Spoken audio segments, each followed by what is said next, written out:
Hello students, आप सभी कैसे हैं?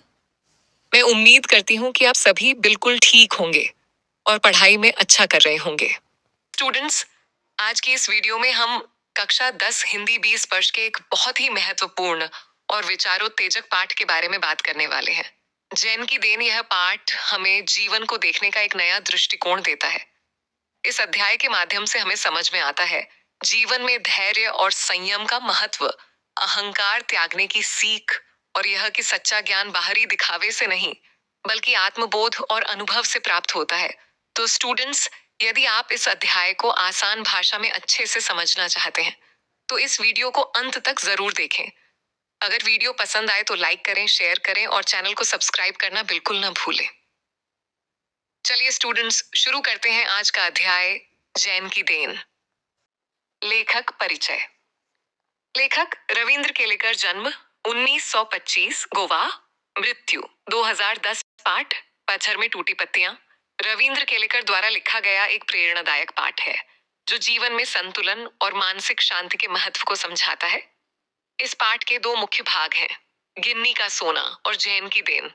जहां गिन्नी का सोना आदर्शवाद और व्यवहारिकता के संतुलन की सीख देता है, वहीं जैन की देन वर्तमान क्षण में जीने और तनाव मुक्त जीवन अपनाने का संदेश देती है।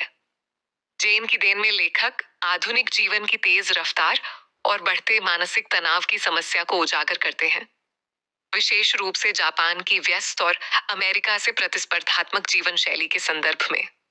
लोग भविष्य की चिंता और अतीत की यादों में इतने उलझे रहते हैं कि वर्तमान को जीना भूल जाते हैं, जिस वजह से वहां लगभग 80% लोग मानसिक रोगी, मनोरुग्ण हैं। इस समस्या के समाधान के रूप में लेखक जापान की टी सेरेमनी, चाय समारोह का वर्णन करते हैं, जिसे जापानी में चा नोयू कहते हैं, जहां वे अपने मित्र के साथ गए थे, जो जैन परंपरा से प्रेरित है। जैन का अर्थ ध्यान है, जो व्यक्ति को सजगता, सादगी और आत्म अनुभूति सिखाता है। टी सेरेमनी एक शांत, धीमी और ध्यानपूर्ण प्रक्रिया है, जो कि एक 6 मंजिल इमारत की छत पर दफ्ती की दीवारों वाली और तातामी चटाई की जमीन वाली एक पर्णकुटी में आयोजित की जाती है, जिसमें एक साथ केवल 2 या 3 लोगों को ही प्रवेश दिया जाता है। चाय बनाने की सभी क्रियाएं चाजिन बहुत ही सलीके, गरिमापूर्ण तरीके से करता है, जैसे अंगूठी सुलगाना, उस पर चायदानी रखना, बगल के कमरे में जाकर कुछ बर्तन लाना, तौलिए से बर्तन साफ करना आदि। वहां का वातावरण इतना शांत होता है कि चायदानी के पानी का खदबदाना भी सुनाई देता है। प्याले में 2 घूंट से अधिक चाय नहीं दी जाती और उस चाय को करीब 1.5 घंटे तक एक एक बूंद करके पीते हैं। इस प्रक्रिया के दौरान मन की गति धीमी हो जाती है और व्यक्ति पूर्ण रूप से वर्तमान में जीने लगता है। लेखक के अनुसार इस अनुभव से मन को गहरी शांति मिलती है, भूत और भविष्य की चिंताएं समाप्त हो जाती हैं और वर्तमान क्षण अनंत जैसा प्रतीत होता है। यह अनुभव जीवन के वास्तविक अर्थ को समझने में सहायता करता है। इस प्रकार जैन की देन हमें यह सिखाती है कि अत्यधिक तनाव मनुष्य को मानसिक रूप से कमजोर बना देता है।